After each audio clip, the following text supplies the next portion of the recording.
leader. If you've been thinking because you have a small team that you're not as with it or set up for success as the cool kids are with their big teams, today's episode is for you. I'm sharing 3 strategies to ensure your small teams can have a big impact when you embrace some foundational leadership tools. Welcome to the Stacking Your Team podcast. There's no doubt about it. You are in the right place because this show is all about expanding your leadership and team impact through proven tools and strategies that work well for you, that service-based small business owner. You don't have an in-house training and development department, venture capital, or a pool table in the cafeteria, and many of you likely have a remote team. But one thing is clear, you're wanting to improve how you lead your team. So welcome. I'm your host, Shelley Warren, coming to you from behind the mic in Canada, where I share proven practical tools and coaching designed to save you time, boost your confidence, and improve your effectiveness to lead. Let's get into it.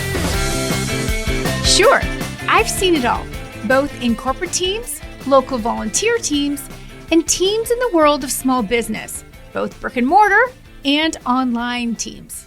You've likely seen a thing or two as well. You know, those small teams that are pitifully dysfunctional and those big teams that are overrun with hidden agendas, cliques, and ongoing drama. I've also seen small teams of highly dedicated people who are really good at what they do, but seriously overworked and burnt out. And I've seen large teams that are a great example of working across boundaries and having mutual respect for their peers, but lacking continuity. So they keep inventing instead of reapplying. And here's the thing. Size doesn't really matter. What does matter is who's at the helm, who's setting the pace and the direction, and what's the structure of how you're getting work done.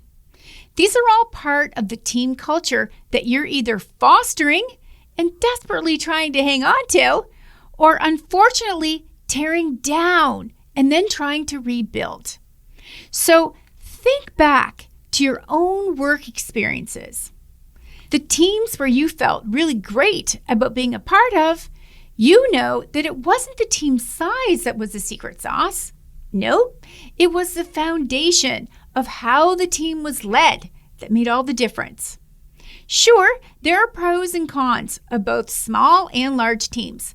And yes, at different stages of your business and different levels of revenue, you'll need to consider how to grow and then stabilize your team to best provide enough agility to be prepared for growth and those demands of your clients without breaking the bank for payroll.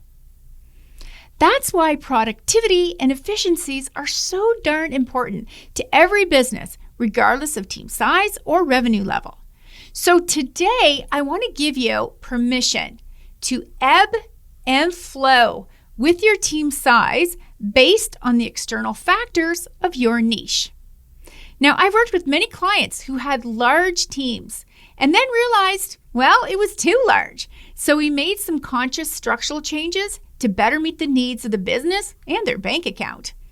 I've also worked with lots of clients who had extensive wait lists and high demand for another location, either brick and mortar or a new online region to serve.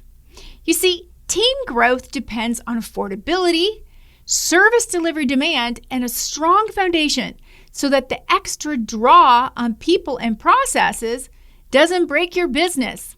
We've seen those businesses that take off like a rocket and then implode because the internal setup was weak and held together with vice grips and duct tape. They simply didn't have the strong foundations to build their business out further. And that's not what you want to do. So let's dive into 3 strategies to ensure your small team can have a big impact when you embrace some foundational leadership tools. I'll share the strategy and tool to ensure your success with your small team. Let's start with the obvious. Small teams are less complex and easier to build strong working relationships with, simply because there are less people who require your time. And that's a good thing. But do they each know what they're getting paid to do and why it's even important at all? Do they know where to go to get help and information? And do they only know their specific role and nothing about anyone else's? Yikes! If you answered yes to any of these questions, your small team will not have the impact you're hoping for. So what can you do about it? Well, it starts with Leadership Foundation tool number 1, a communications plan. Now, don't make the mistake of thinking that because your team is small, that information will flow to everyone naturally. It won't, and it leaves too much open to chance. If you've ever played telephone tag when you were a kid, you know how easily key information can get lost. Having a communication plan, or what I like to call a touch point plan, will ensure that people feel informed so that they'll make better decisions and your team will naturally move in the right direction because they know where you're all headed.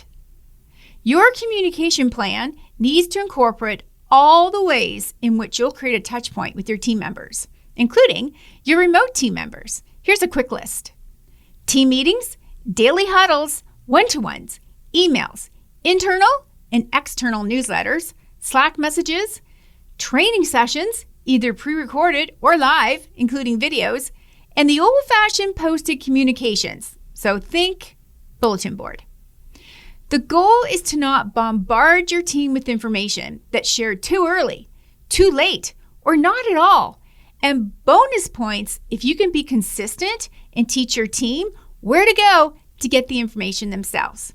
When your team knows when the information will be shared and by whom, they'll stop worrying about it and stay more focused on the task at hand.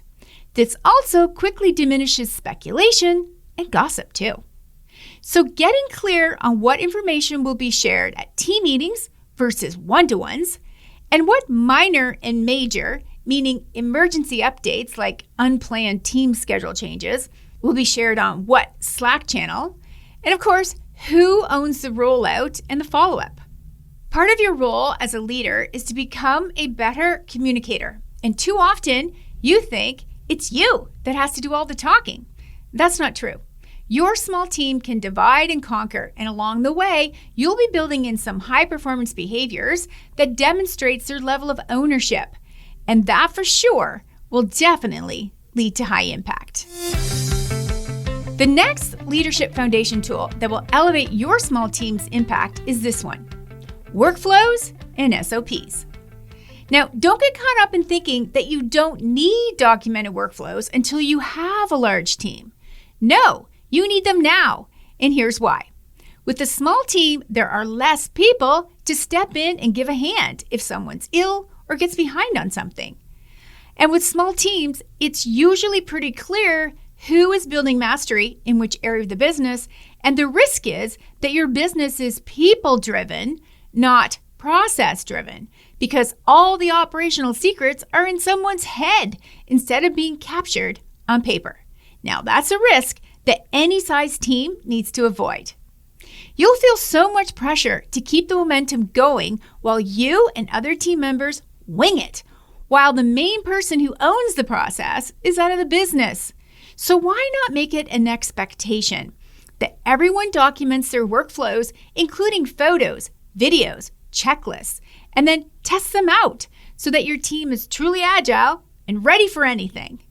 And bonus points for small teams who keep their workflows and SOPs, standards of operations, stored in a one easy-to-find location with a succinct naming convention for files so that there's no doubt about how to locate something in a pinch.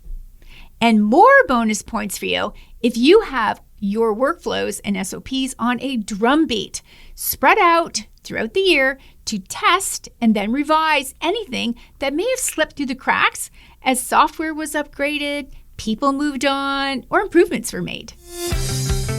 Okay, and the third leadership foundation that will boost your small team's ability to have a big impact is this: work plans. You hear me go on and on, so do my clients, about the value of the 5R work plan. Come on, it's time everyone had a clear work plan that connects what they do every day to the overall plans and goals of the business. I mean, why wouldn't you want to do this? Who wants to come to work and go about their day willy-nilly, just keeping busy, doing whatever? No one that I want to work alongside with, that's for sure. So if you have a small team, there's simply no place for underperforming team members to hide. You know this. It's just too easy to see and then feel what everyone's up to or not up to. It helps everyone to uplevel their performance and how they feel at work by having 3 key deliverables linked directly to their role, along with 5 drivers for success.